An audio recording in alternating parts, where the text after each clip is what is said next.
E aí, pessoal, hoje o papo é sério, mas super importante. A gente vai mergulhar no mundo do DRaaS, que é a sigla para Disaster Recovery as a Service, ou recuperação de desastres como serviço. E para fazer isso, vamos usar como base uma conversa real, uma consultoria, para entender na prática como isso funciona e por que no fim do dia faz toda a diferença. Bom, para organizar a nossa conversa, a gente vai começar pelo cenário mais tenso. O que acontece quando tudo para?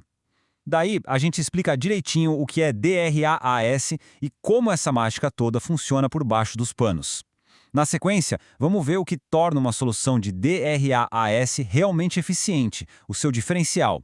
E para fechar, a gente fala da parte que talvez seja a mais importante de todas, o plano, a estratégia humana por trás da tecnologia. Então vamos lá.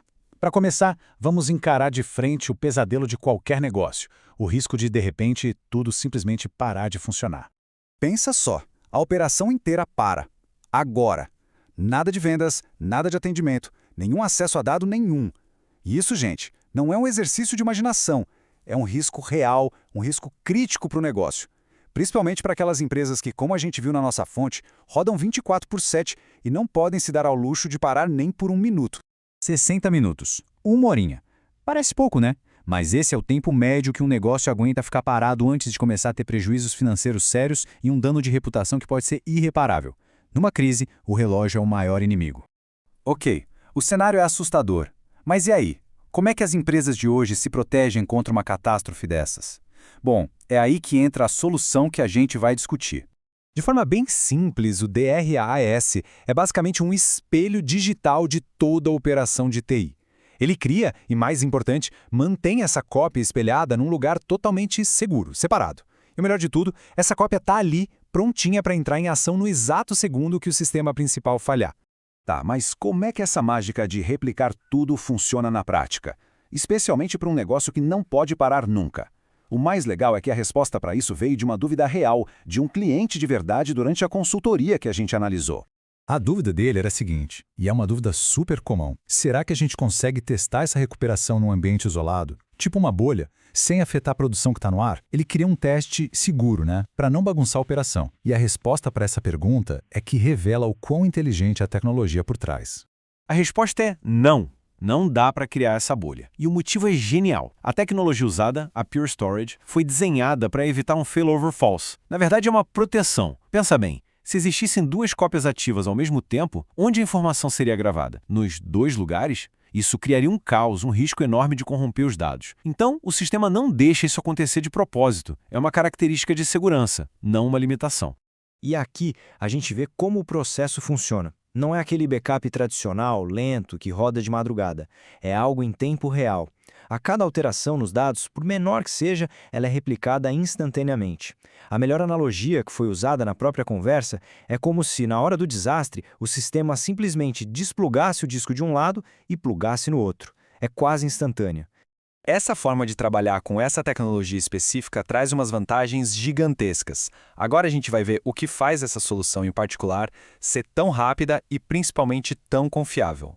E aqui estão os pontos-chave. Primeiro, a solução roda em dois data centers geograficamente separados, o SP3 e o SP4. Se um cai, o outro assume. Segundo, a tecnologia Pure Storage garante essa replicação em alta velocidade. E o terceiro ponto, que é um diferencial absurdo, é que a recuperação acontece sem precisar mudar nada de IP ou regras de firewall. Para quem é da área de TI sabe, isso é ouro. Significa menos complexidade, menos chance de erro humano na hora do pânico e uma recuperação muito, mas muito mais rápida. Só que não adianta ter o melhor carro de corrida do mundo se não tiver um piloto treinado e um plano de corrida, certo?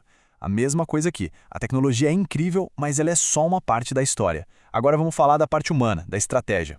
E quando a gente fala de plano, tudo começa com duas perguntas fundamentais, que definem duas métricas essenciais para qualquer estratégia de recuperação.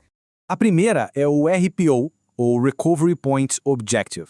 Basicamente qual o volume máximo de dados que a gente pode perder? Estamos falando de perder um dia inteiro de trabalho ou só os últimos segundos? A segunda é o RTO, Recovery Time Objective, que é em quanto tempo a gente precisa estar de volta no ar. A empresa aguenta ficar parada por horas ou precisa voltar em minutos? E o mais importante, esses números não são um chute. Ninguém senta e acha que o RTO é de 15 minutos. Eles são descobertos na prática, com testes reais da solução. São esses testes que dão a base, os dados concretos para construir um plano que funcione de verdade, um plano realista. E isso nos leva a uma das frases mais impactantes da conversa que a gente usou como fonte.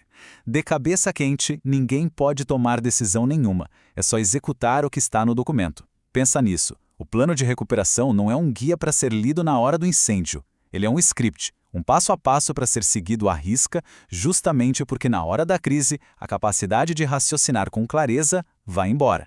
E com isso, a gente chega na nossa reflexão final que amarra tudo isso. A conclusão é a seguinte: uma solução de DRAs fantástica é o motor, mas um plano bem definido, testado, ensaiado, esse é o piloto. Precisa dos dois para sobreviver a um desastre. A tecnologia sozinha não faz milagre. É a combinação dela com um plano claro que realmente salva um negócio. E fica aqui a pergunta para reflexão. O plano de recuperação de desastres de uma empresa, ele é só um documento guardado em alguma pasta na rede? Ou ele é um reflexo, algo que as pessoas sabem de cor e salteado? Porque na hora H, essa é a única diferença que importa.